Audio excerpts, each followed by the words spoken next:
It's the final day of the showdown at the Supreme Court over the president's health care law. And so far, it's not looking good for the White House. Jennifer Wishon has this look at the legal arguments inside the court and the protests on the outside. The final day the Supreme Court considers health care reform involves some of the biggest issues. More on the individual mandate that requires Americans to buy health insurance. If the Supreme Court kills that, must it also wipe out the rest of the law? And is it coercion for the federal government to threaten taking away federal dollars for Medicaid to states that refuse to take on millions of new Medicaid patients? Tuesday, the justices focused on the mandate. The court's conservatives ripped into it. Chief Justice John Roberts asking if the government can force Americans to buy health insurance, why not cell phones to be ready for emergencies? The court's liberal justices supported the law, and defenders insist health care is different because everyone inevitably faces health issues. So everybody's in the health care market, and government has the right to regulate markets.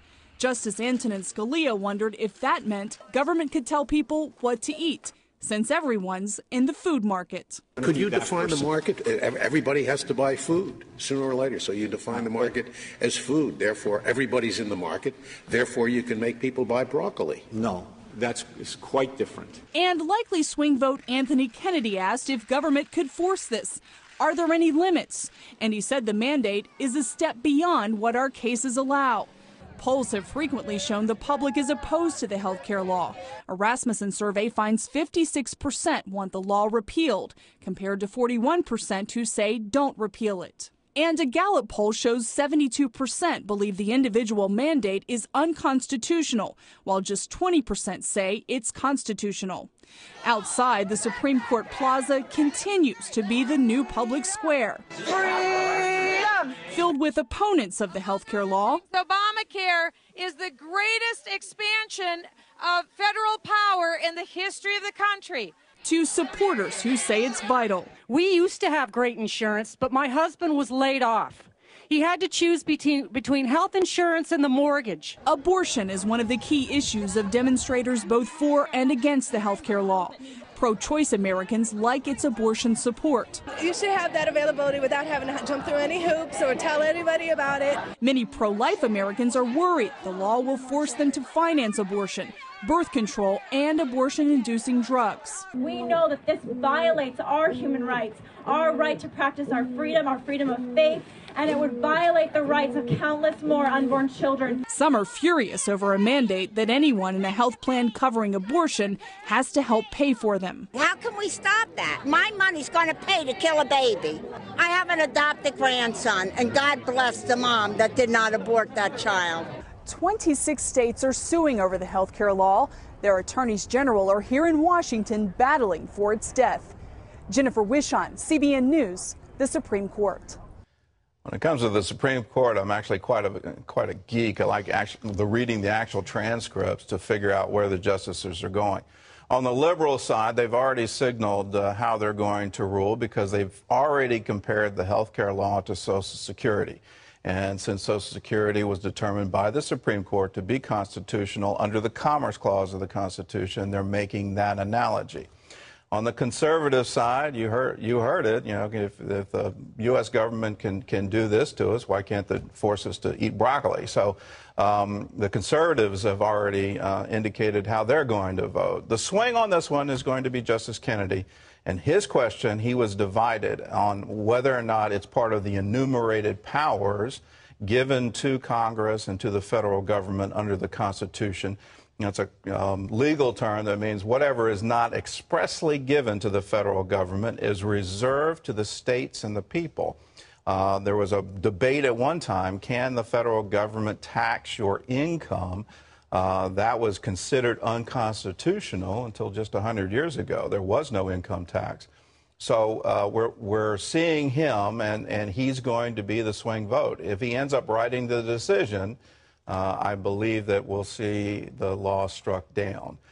He's looking at how bad is the health care system, and he's saying we've got to do something to solve it. The amazing thing here is that Congress, didn't even consider. Both the leader of the Senate and the leader of the House of Representatives, when this law was passed, said we aren't even considering, is this constitutional? Of course we have the power to do this. If they had just considered that and had made it just like Social Security, where you force employers to buy health insurance and make employees contribute to that, then it would have been just like Social Security, and we wouldn't be in a constitutional question at all. So that's my prediction. I predict that Kennedy's a swing vote, and he's ultimately going to vote to strike it down. But you're going to find out more. Tomorrow, Jay Sekulow will join us, and he will give his view on how the hearings went and how the Supreme Court might rule. Lee Webb has the rest of our top stories from the CBN Newsroom. Lee? Gordon, Republican presidential candidate Newt Gingrich has a new campaign strategy. He's scaling back, but not giving up. He's trying to prevent Mitt Romney now from gaining the delegates that he needs to win the nomination, and he plans to call delegates personally and ask them to back him at the Republican convention in August. He's already laid off 1/3 of his campaign staff, and he's asking his campaign manager to resign. Gingrich will focus more now on low-cost social media, and he intends to spend much less time in primary states. Home prices hit their lowest level in nearly a decade in January. Prices are down about 1/3 from their peak in the summer of 2006. The new figures are the latest indication the housing market has yet to turn around. That despite an improving economy and a somewhat stronger job market. Washington has tried several measures to help get housing going again, but many analysts say it will still take years before it bottoms out and turns around. Iran's supreme leader says his country will retaliate against any attack by Israeli or American forces. For weeks now, Israel has held open the possibility of striking Iran's nuclear weapons facilities. Minnesota Congresswoman Michelle Bachmann recently met with Prime Minister Benjamin Netanyahu in Israel. She told our Eric Stakelback that time is running out to stop Iran's nuclear program. They have the technical capability of producing a nuclear weapon. They've certainly enriched uranium to the point now of 20%. Once you're at a 20% level of enrichment, then it's not a very long shot to get it up to over 90%, which it has to be weapons grade.